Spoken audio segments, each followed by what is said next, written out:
नमस्कार साथियों, स्वागत है आपका आज के हमारे इस वीडियो लेक्चर में। मित्रों, आज के इस वीडियो लेक्चर में हम चर्चा कर रहे हैं क्रिमिनल प्रोसीजर कोड 1973 का जो चैप्टर 29 है, अध्याय 29 है, उस पर आज के इस वीडियो लेक्चर में चर्चा करेंगे, जो कि प्रावधान करता है अपीलों से संबंधित। मतलब इस चैप्टर में जो है अपील से रिलेटेड प्रोविजन उल्लिखित किए गए हैं। अब यहां पर आप ध्यान रखिएगा कि इस चैप्टर में जो है टोटल 23 सेक्शन से 23 धाराएं हैं, जो कि सेक्शन 372 से लेकर सेक्शन 394 तक वर्णित हैं। अब हम आपको यह भी बता दें कि ये चैप्टर जो है प्रीलिम्स एग्जाम्स, मेंस एग्जाम्स और इंटरव्यू तक के लिए जो है इंपॉर्टेंट चैप्टर है। इस चैप्टर से क्वेश्चन पूछे जाते हैं। तो मित्रों, ये चैप्टर क्योंकि लेंथी चैप्टर है और पूरे के पूरे सेक्शन इसके इंपॉर्टेंट हैं, तो हम यहां पर जो है इस चैप्टर को जो है 2 वीडियोस में डिस्ट्रीब्यूट कर रहे हैं। इस चैप्टर को जो है 2 वीडियो में हम कंप्लीट करेंगे। तो आज के इस वीडियो लेक्चर में हमारा जो फर्स्ट वीडियो लेक्चर है अपील से, तो इसमें जो है सेक्शन 372 से लेकर सेक्शन 380 तक के प्रोविजंस हम इस वीडियो लेक्चर में देखेंगे। और इसके बाद जो पार्ट सेकंड रहेगा उसमें हम जो है रिमेनिंग सेक्शन 381 से लेकर सेक्शन 394 तक की रिमेनिंग सेक्शंस देखेंगे। तो मित्रों, शुरू करते हैं आज का यह इंटरेस्टिंग एंड नॉलेजेबल वीडियो। मित्रों, चैप्टर 29 अपीलों से संबंधित प्रावधान करता है। अब इस चैप्टर को प्रारंभ करने से पहले हम यह समझेंगे कि अपील होती क्या है। तो बात को समझिएगा कि अपील एक ऐसा आवेदन है, एक ऐसा एप्लीकेशन है जो कि वरिष्ठ न्यायालय को किया जाता है, सीनियर कोर्ट को किया जाता है, जिसमें अधीनस्थ न्यायालय के किसी विनिर्दिष्ट जजमेंट, किसी स्पेसिफिक निर्णय या आदेश को या ऑर्डर को जो है इस आधार पर चैलेंज किया जाता है कि इसके अंदर जो है कोई ऐसी त्रुटि है जिसके कारण न्याय नहीं हो पाया है।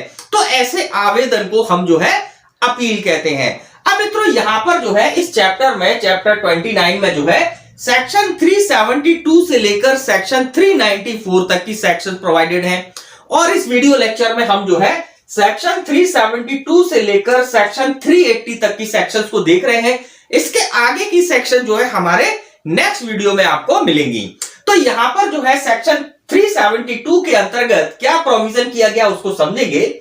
तो सेक्शन 372 जो है एक सामान्य सिद्धांत बताती है, बेसिक प्रिंसिपल को प्रोवाइड करती है।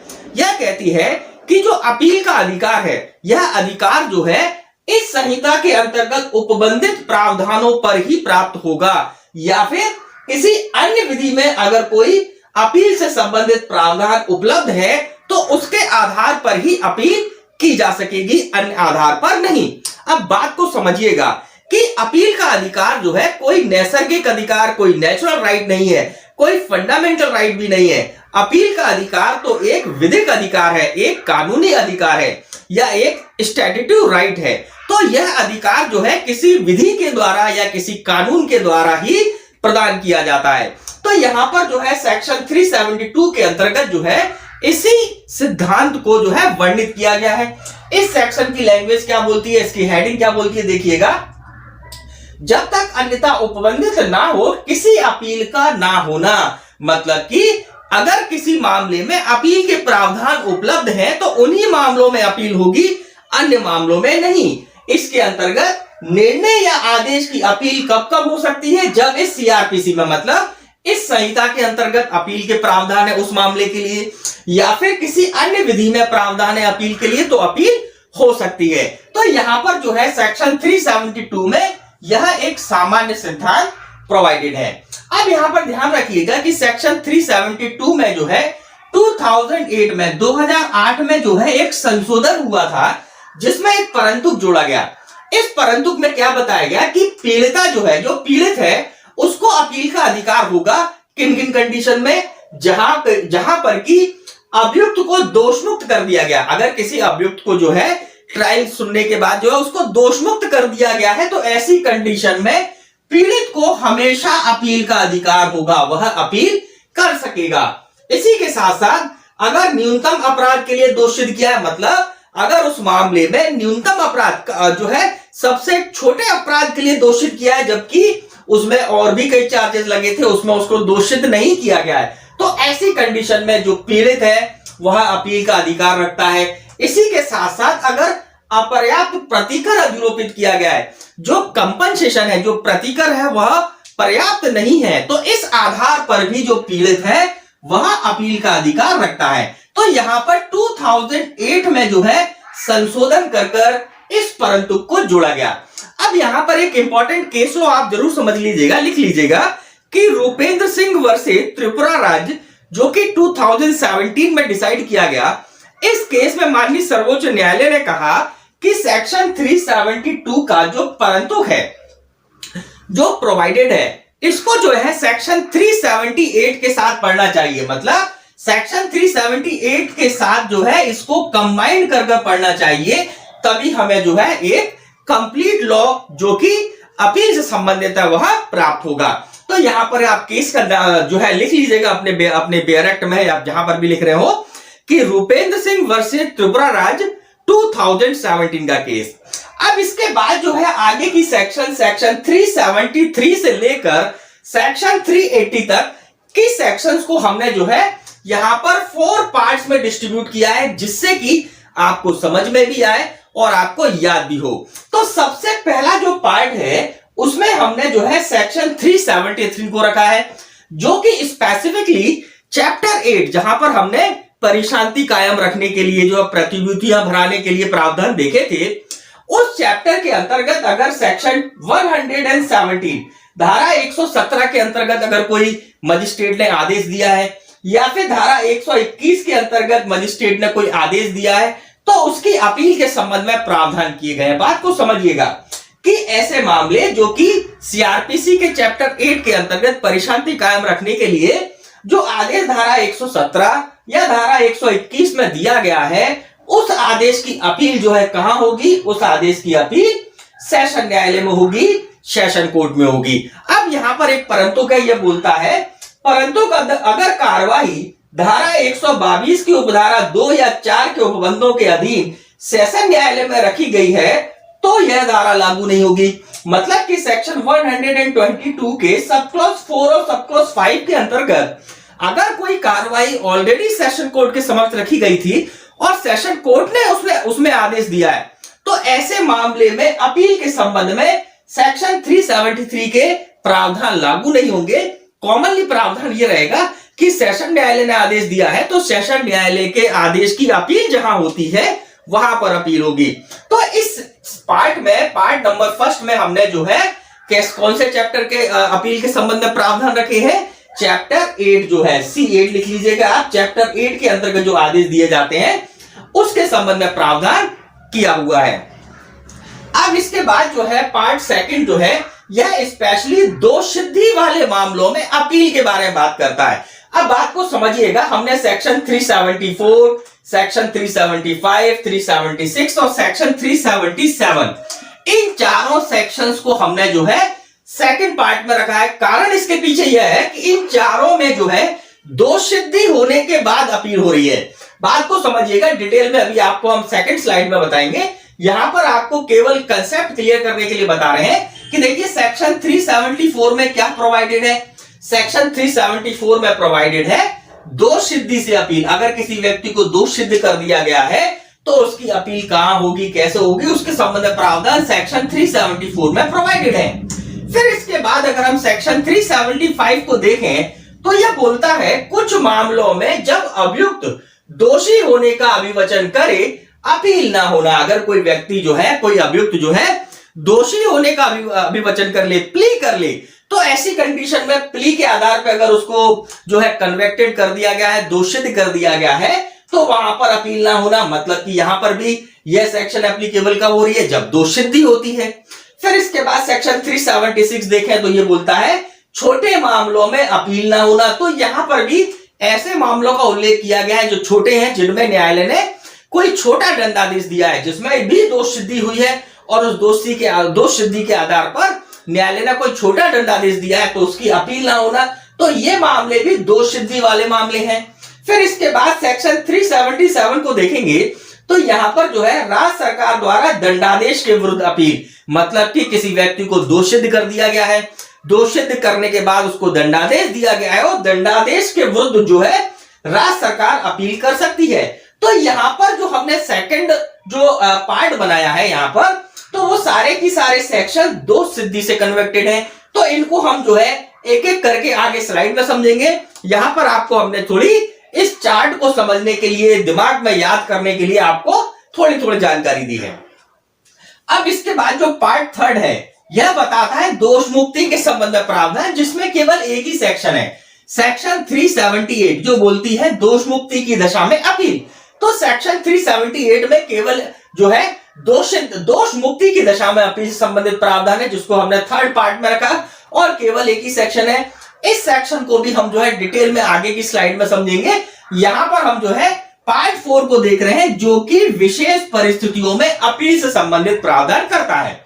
अब यहां पर जो पार्ट 4 हमने बनाया, इसमें हमने दो धाराएं रखी हैं, सेक्शन 379 और सेक्शन 380। बात को समझिएगा, आप इसी तरह से अगर इसको पार्ट कर कर याद करेंगे, समझेंगे, तो आपको अच्छे समझ में आएगा। तो यहां पर हमने दो धाराएं रखी हैं जो कि विशेष परिस्थिति में अपील के प्रावधान करती हैं। तो सेक्शन 379 को देखिएगा। सेक्शन 379 बोलता है, कुछ मामलों में उच्च न्यायालय द्वारा दोषित किए जाने के विरुद्ध अपील। मतलब कि हाईकोर्ट ने कुछ मामलों में, अगर जो आगे हम देख रहे हैं, उन मामलों में किसी व्यक्ति को दोषित किया है, तो उस दोषसिद्धि के आदेश के विरुद्ध अपील के संबंध में प्रावधान। तो हाईकोर्ट ने अगर दोषित किया है तो उसकी अपील कहां होगी? सुप्रीम कोर्ट में होगी। बहुत सिंपल सी बात है। तो यहां पर जो है सुप्रीम कोर्ट में अपील से संबंधित प्रावधान है, लेकिन उसके लिए कुछ स्पेसिफिक कंडीशंस हैं। तो कंडीशन क्या है देखेंगे। तो यहां पर बताया गया है कि हाईकोर्ट ने दोष मुक्ति को अपील में उलट दिया है। हाईकोर्ट ने क्या किया कि किसी व्यक्ति को दोष मुक्त कर दिया गया था, लेकिन अपील में हाईकोर्ट ने उस दोष मुक्ति को उलट दिया है और उसे मृत्यु दंडादेश या लाइफ इंप्रिजमेंट या 10 वर्ष या उससे अधिक का दंडादेश दिया है। तो ऐसी कंडीशन में इस सेक्शन 379 जो है, ऐसे मामलों में सुप्रीम कोर्ट में अपील करने के लिए प्रावधान करता है कि सुप्रीम कोर्ट में अपील की जा सकती है। तो यहां पर सेक्शन 379 जो है एक स्पेसिफिक सिचुएशन बता रहा है, एक स्पेसिफिक कंडीशन बता रहा है, जिसमें जो है अपील का राइट अवेलेबल है सुप्रीम कोर्ट में अपील करने के लिए।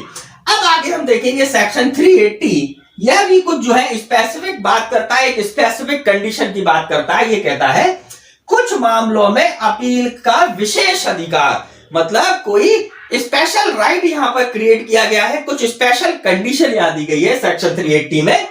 सेक्शन 380 कहता है कि जब एक से अधिक व्यक्ति एक ही विचारण में दोषित किए जाते हैं, मतलब किसी विचारण में मोर देन वन जो है ऑफेंडर्स हैं, एक से ज्यादा अभियुक्त हैं और उनका विचारण एक साथ चलाया गया है, और ऐसे व्यक्तियों में से किसी के बारे में अपीलीय निर्णय या आदेश पारित किया गया है, मतलब ऐसे अभियुक्तों में से कुछ अभियुक्तों के लिए जो है जो निर्णय पारित किया गया है वह अपील योग्य है, उसमें अपील की जा सकती है। लेकिन कुछ अभियुक्त ऐसे हैं जिनका जो निर्णय है वह अपील योग्य नहीं है, उन अभियुक्तों को जो है सामान्यतः अपील का अधिकार नहीं होता है। लेकिन ये सेक्शन 380 जो बोलती है कि ऐसे मामले में जिन व्यक्तियों को ऐसा अपील का राइट दिया गया है या ऐसा अपील का राइट नहीं दिया गया है, जिन मामलों में अपील नहीं होती है, इस सेक्शन के कारण कि उनका विचारण एक साथ चला है और उसमें से कुछ व्यक्तियों का आदेश अपीलनीय है लेकिन कुछ का अपीलनीय नहीं है, तो जिनका अपीलनीय नहीं है, जिन अभियुक्तों का आदेश जो है, जिन अभियुक्तों को जो निर्णय दिया गया है वह अगर अपील योग्य नहीं है, तो सेक्शन 380 का प्रभाव यह होगा कि उन लोगों, उन व्यक्तियों, उन अभियुक्तों को भी अपील का अधिकार हो जाएगा, क्योंकि उनका विचारण एक साथ चला है। इस आधार पर सेक्शन 380 जो है यह अधिकार उन सभी अभियुक्तों को देती है जिनका विचारण एक साथ चला है। तो यहां पर जो है सेक्शन 380 में यह प्रावधान है, हमने यहां पर देखा 4th पार्ट में कि विशेष परिस्थितियों में अपील के संबंध में हमने जो है इसको ग्रुपिंग कर लिया, जिसमें दो धाराएं निकल के आई। अब हम देखते हैं हमारा जो पार्ट सेकंड, जिस पे हम डिटेल में बात करने के लिए अभी आपको बोले थे कि दोषसिद्धि से संबंधित जो प्रावधान है उनमें अपील कैसे होगी, क्या क्या चीजें हैं, इनको आप हमारी नेक्स्ट स्लाइड पर देखते हैं। इसी के साथ साथ दोष मुक्ति के प्रावधानों को भी हमारी नेक्स्ट स्लाइड पर देखेंगे। तो चलते हैं मित्रों हमारी नेक्स्ट स्लाइड पर।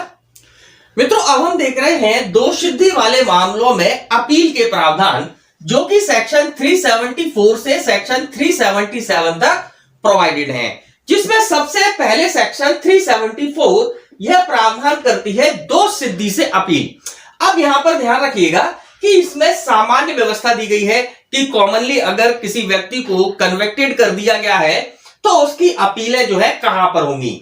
अब इसमें बताया गया है कि हाईकोर्ट द्वारा अगर साधारण आरंभिक दांडिक अधिकारिता के अंतर्गत दोषसिद्ध किया जाता है, देखिए कॉमनली क्या होता है कि हाईकोर्ट जो है अपीलेट कोर्ट है, लेकिन हाईकोर्ट जो है अगर असाधारण आरंभिक दांडिक अधिकारिता के अंतर्गत किसी मामले का विचारण कर कर दोषसिद्ध करता है, तो ऐसी कंडीशन में उस मामले में अपील जो है सुप्रीम कोर्ट में होगी, माननीय सर्वोच्च न्यायालय में होगी।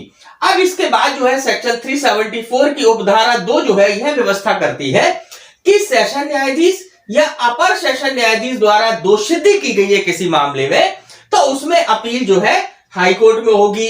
फिर इसके बाद आगे इसी सेक्शन में बताया गया है कि अन्य न्यायालय से तात्पर्य है जो कि सेशन न्यायालय या अपर सेशन न्यायाधीश से भिन्न की जो न्यायालय है, उन न्यायालयों ने जिसने विचारण में दोषसिद्धि की और 7 वर्ष से अधिक की अवधि का कारावास से दंडादेश दिया, मतलब किसी अन्य न्यायालय ने अगर 7 वर्ष से अधिक का कारावास का दंडादेश दिया है तो ऐसी कंडीशन में उसकी अपील जो है हाईकोर्ट में होगी। लेकिन ध्यान रखिएगा कि अन्य न्यायालय जो है अगर 7 वर्ष से कम की अवधि के कारावास का दंडादेश देती है तो ऐसी कंडीशन में अपील हाईकोर्ट में नहीं होगी, वह अपील वहां होगी जो कि उस न्यायालय के दंडादेश की जहां अपील होती है।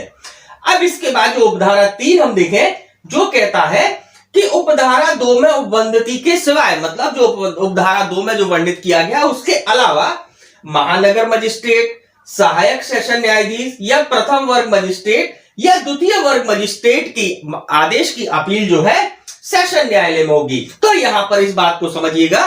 फिर इसके बाद हम देखें कि इसी सेक्शन में कि धारा 325 के अधीन दंडादेश की अपील, देखिए सेक्शन 325 में बताया गया है प्रक्रिया जब मजिस्ट्रेट पर्याप्त दंड देने के लिए सक्षम ना हो तो ऐसी कंडीशन में उस मजिस्ट्रेट के पास मामला भेजा जाता है जो कि पर्याप्त दंड देने के लिए सक्षम है। अब उस न्यायालय ने जिसने पर्याप्त दंड देने के लिए सक्षम है कोई दंडादेश दिया है तो उस दंडादेश की अपील जो है सेशन न्यायालय में होगी।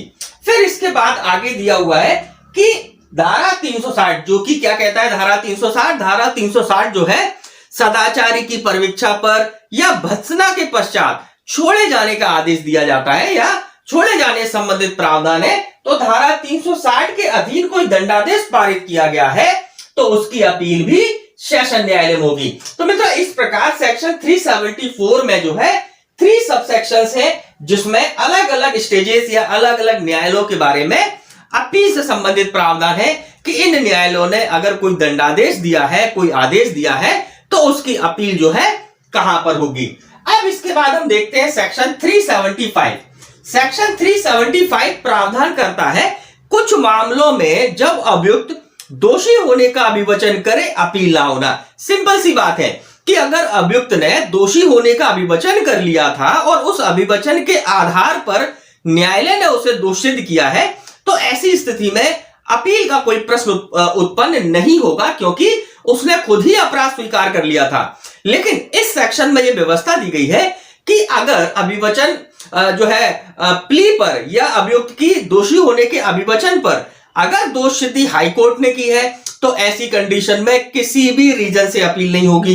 लेकिन अगर दोष सिद्धि सेशन न्यायाधीश या सेशन न्यायालय या महानगर मजिस्ट्रेट या प्रथम वर्ग मजिस्ट्रेट या द्वितीय वर्ग मजिस्ट्रेट द्वारा की गई है तो ऐसी कंडीशन में अपील जो होगी वहां केवल दंड के परिणाम या उसकी वैधता पर होगी, जो दंड दिया जा रहा है उसके परिणाम पर या फिर उस दंड की वैधानिकता पर अपील हो सकती है।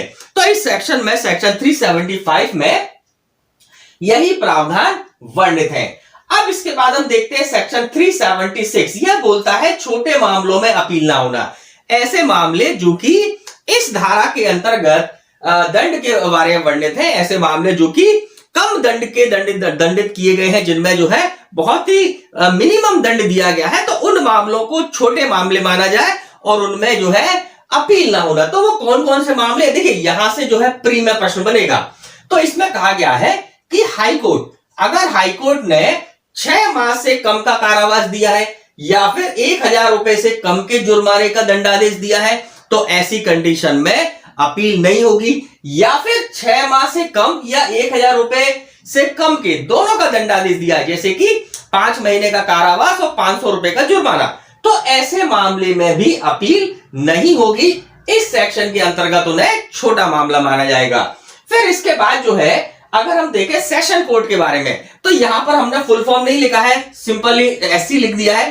तो सेशन कोर्ट और एमएम कोर्ट, एमएम कोर्ट मतलब मेट्रोपॉलिटन मजिस्ट्रेट का कोर्ट, तो सेशन कोर्ट और महानगर मजिस्ट्रेट का न्यायालय अगर 3 माह तक का, मतलब 3 माह से कम का कारावास देता है या फिर 200 रुपए से कम के जुर्माने का दंडादेश देता है, या फिर इन दोनों को मिलाकर अगर दंडादेश देता है, जैसे कि 3 माह के कम का मतलब 2 माह का कारावास और 100 रुपए का जुर्माना, एग्जाम्पल के रूप में हम आपको बता रहे, तो ऐसी कंडीशन में इन आदेशों की अपील जो है नहीं हो सकेगी, क्योंकि वह छोटे मामले के अंतर्गत आएगा। फिर इसके बाद देखें जुडिशियल मजिस्ट्रेट फर्स्ट क्लास। अगर जुडिशियल मजिस्ट्रेट फर्स्ट क्लास केवल 100 रुपए तक का जुर्माना या 100 रुपए से कम का जुर्माना निरूपित करता, ध्यान रखिएगा 100 रुपए तक नहीं, 100 रुपए से कम, जैसे कि 99 रुपए, जैसे कि 50 रुपए, जैसे कि 25 रुपए, ऐसा जुर्माना अगर जुडिशियल मजिस्ट्रेट फर्स्ट क्लास ने लगाया है, तो ऐसे दंडादेश की भी अपील नहीं होगी, क्योंकि उन्हें छोटा मामला माना जाएगा। फिर इसके बाद आगे बताया गया है कि अगर समरी ट्रायल में, अगर संक्षिप्त विचारण में 200 रुपए से कम का दंडादेश दिया है, 200 रुपए से कम के जुर्माने का दंडादेश दिया है केवल, है ना, यहां पे ध्यान रखिएगा कि केवल 200 रुपए से कम के दंडादेश दिया है, तो वह मामला भी छोटा मामला माना जाएगा और उसमें भी अपील नहीं होगी। तो यहां पर जो है ऐसे मामलों का उल्लेख किया गया है जो कि छोटे मामले हैं, जिसमें बहुत ही कम दंड दिया गया है, और उनमें अगर अपील की जाए तो ऐसी कंडीशन में जो है कह सकते हैं कि न्यायालय का समय जो है थोड़ा सा वेस्ट हो जाएगा। तो उसको संरक्षित करते हुए यहां पर जो है यह प्रावधान किए गए हैं।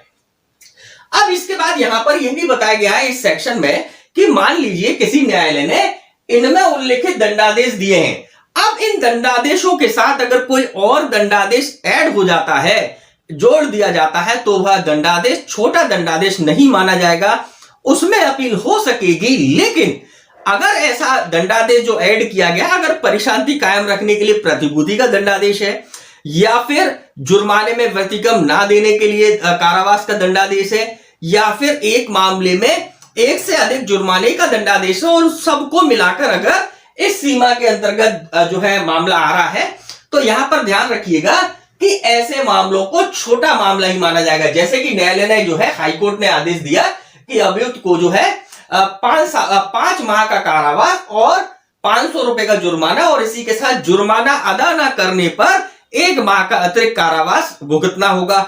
तो अगर ऐसा दंडादेश दिया है तो उसको भी छोटा मामला माना जाएगा। तो यहां पर जो है सेक्शन 376 में यही सारे प्रावधान उल्लेखित हैं।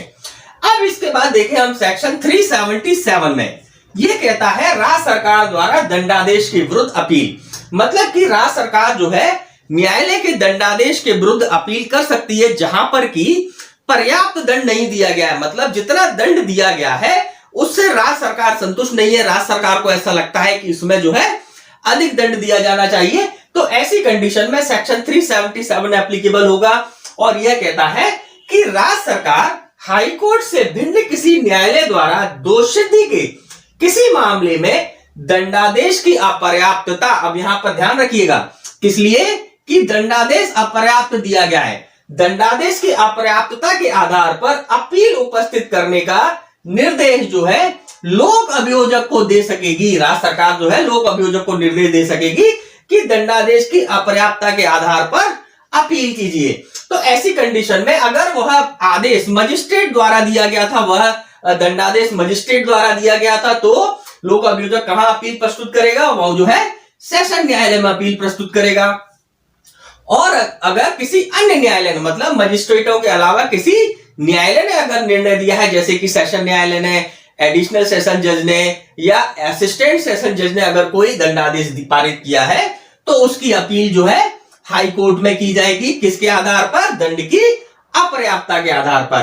तो सेक्शन 377 में जो है यह व्यवस्था दी गई है।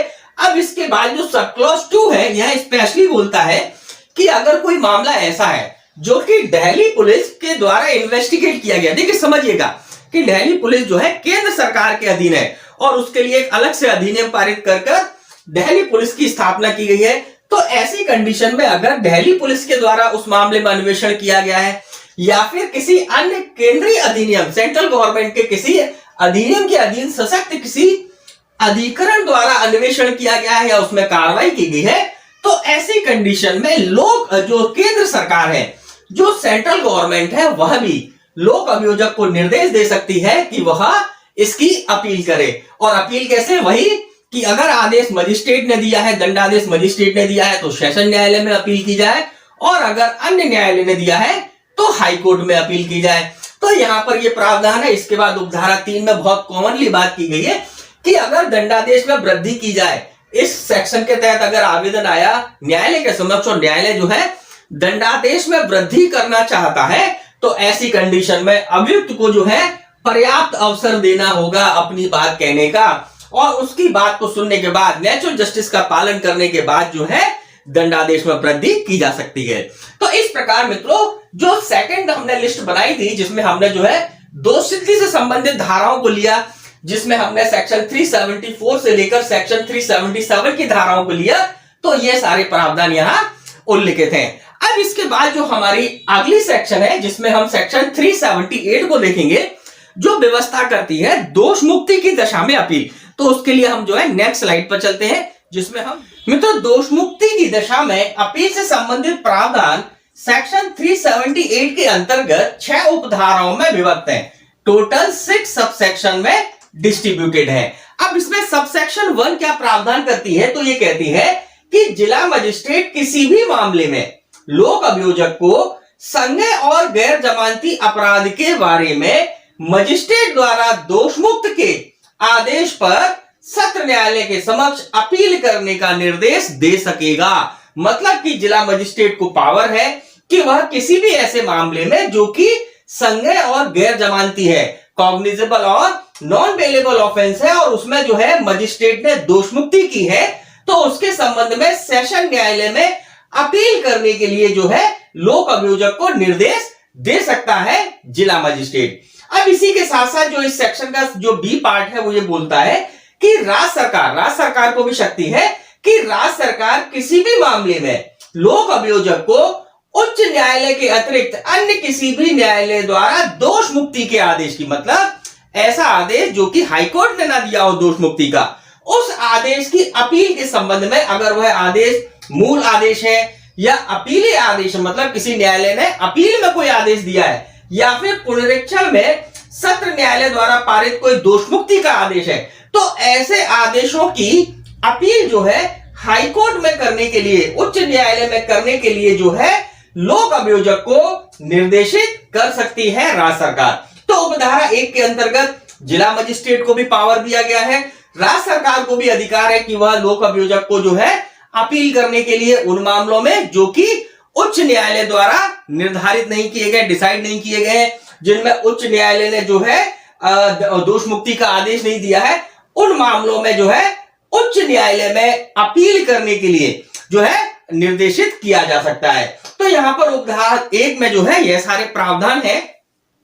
अब इसके बाद वो उपधारा 2 है, ये क्या कहती है? ये कहती है कि केंद्र सरकार जो है वह भी ऐसे मामलों में जो कि दिल्ली पुलिस द्वारा अन्वेषित किए गए, जो भी हमने आपको बताए थे कि भाई दिल्ली पुलिस जो है केंद्र सरकार की पुलिस है, उसके लिए जो है अलग से अधिनियम पारित कर इस पुलिस का गठन किया गया है। तो अगर अन्वेषण दिल्ली पुलिस द्वारा किया गया है या केंद्र सरकार की अन्य किसी संस्था के द्वारा इसमें अन्वेषण किया गया है, तो केंद्र सरकार भी क्या कर सकती है? लोक अभियोजक को ऐसे मामलों में जिनमें दोष मुक्ति का आदेश दिया गया है, उन मामलों में अपील करने के लिए निर्देशित कर सकती है। अब यहां पर आप ध्यान रखिएगा कि बाकी के प्रोविजन उपधारा 2 के अंतर्गत वही है जो कि यहां पर उपधारा 1 में वर्णित है कि भाई ऐसा मामला जो है संज्ञेय और गैर जमानती है और मजिस्ट्रेट द्वारा जिसमें आदेश दिया गया, तो वहां सेशन न्यायालय में अपील करना है। अगर जो ऐसा मामला है जो कि हाईकोर्ट द्वारा जिसमें दोष मुक्ति का आदेश नहीं दिया गया है और उसका जो मूल आदेश है या अपील आदेश, तो उसकी अपील हाईकोर्ट में होगी। तो यह शक्ति जो है उपधारा 2 के अंतर्गत कह सकते हैं केंद्र सरकार को भी दी गई है। अब इसके बाद जो उपधारा 3 है यह कहती है कि उपधारा 1 या उपधारा 2 के अधीन उच्च न्यायालय में कोई भी अपील उच्च न्यायालय की इजाजत के बिना ग्रहण नहीं की जाएगी। मतलब कि अगर हाईकोर्ट में अपील करना है तो सबसे पहले हाईकोर्ट से परमिशन लेनी पड़ेगी कि भाई हम इस मामले में अपील जो है पेश कर रहे हैं। तो अगर हाईकोर्ट परमिशन देता है तो ऐसी कंडीशन में ही अपील की जाएगी। अब इसके बाद जो उपधारा 4 है यह उस परिस्थिति में की बात करता है जहां पर कि कोई मामला न्यायालय में परिवाद पर आया था और उस परिवाद वाले मामले में न्यायालय ने अगर दोष मुक्ति का आदेश दिया है और ऐसी कंडीशन में अगर हाईकोर्ट में अपील करना है तो यहां पर यह व्यवस्था की गई है कि उसके लिए जो है हाईकोर्ट से विशेष इजाजत के बाद ही, मतलब विशेष इजाजत अगर हाईकोर्ट दे देता है तो ऐसे परिवाद वाले मामले में भी जो है हाईकोर्ट में अपील की जा सकती है जहां पर कि दोष मुक्ति का आदेश दिया गया है। अब इसी के साथ साथ जो है उपधारा 5 यह वर्णित करती है कि अगर अपील जो परिवाद वाला मामला है और परिवाद वाले मामले में अपील हाईकोर्ट में करनी है तो उपधारा 5 क्या कहती है, इसके लिए कुछ लिमिटेशन बताती है कि अगर वह परिवादी, अगर वह कंप्लेनेंट लोक सेवक है, अगर वह कंप्लेनेंट पब्लिक सर्वेंट है तो ऐसी कंडीशन में दोष मुक्ति के आदेश की जो अपील है वह उस आदेश से 6 माह के भीतर की जाएगी। मतलब इसका लिमिटेशन पीरियड कितना है, 6 मंथ्स के भीतर जो है अपील करना होगी, अन्यथा टाइम बार्ड हो जाएगा। अब इसी के साथ साथ अगर अन्य दशाएं हैं, मतलब कि ऐसा मामला जो कि लोक सेवक द्वारा परिवाद नहीं किया गया था, अन्य किसी व्यक्ति के द्वारा परिवाद किया गया था, तो वहां पर जो है अपील आदेश की तारीख से 60 दिन के भीतर, 60 डेज के भीतर की जाना जरूरी है। तो यहां पर जो है प्रीलिम्स के लिए इंपॉर्टेंट है, ध्यान रखिएगा, प्री में क्वेश्चन यहां से बन सकता है। अब इसके बाद हम जो है उपधारा 6 देखते हैं जो कि बहुत ही इंपॉर्टेंट बात कहती है। ये कहती है कि यदि उपधारा 4 के अधीन आवेदन नामंजूर कर दिया जाता है, जैसे कि उपधारा 4 में हमने देखा कि परिवाद पर मामले में अगर उसमें दोष मुक्ति की गई है और उस दोष मुक्ति के लिए जो है अगर अपील की जाती है और वह अपील जो है नामंजूर कर दी जाती है, उसका आवेदन नामंजूर कर दिया जाता है, तो इस नामंजूरी के बाद उपधारा 1 और उपधारा 2 के अंतर्गत, जो कि हमने देखा कि जिला मजिस्ट्रेट या राज्य सरकार या केंद्र सरकार उपधारा 2 में देखी, तो उपधारा 1 और उपधारा 2 के अंतर्गत भी यहां पर अगर ये नामंजूर कर दिया गया था तो ऐसा आवेदन जो है ना तो उपधारा 1 ना उपधारा 2 के अंतर्गत हाईकोर्ट द्वारा ग्रहण नहीं किया जाएगा। तो यहां पर यह स्पष्ट प्रावधान उल्लेखित है जो कि व्यवस्था करते हैं दोष मुक्ति की दशा में अपील से संबंधित प्रावधान। मित्रों, इसी के साथ आज का ये वीडियो लेक्चर हम यहीं पर समाप्त करते हैं। आज के इस वीडियो लेक्चर में हमने जो है सीआरपीसी के चैप्टर 29 जो कि अपील से संबंधित प्रावधान करता है, तो उन प्रावधानों की सेक्शन 372 से लेकर सेक्शन 380 तक के प्रोविजंस को देखा और इसके अगले वीडियो में हम जो है इसकी जो रिमेनिंग सेक्शन है सेक्शन 381 से लेकर सेक्शन 394 तक की सेक्शंस को देखेंगे। तो मित्रों, मिलते हैं हमारे नेक्स्ट वीडियो लेक्चर में। नमस्कार, जय हिंद, जय भारत।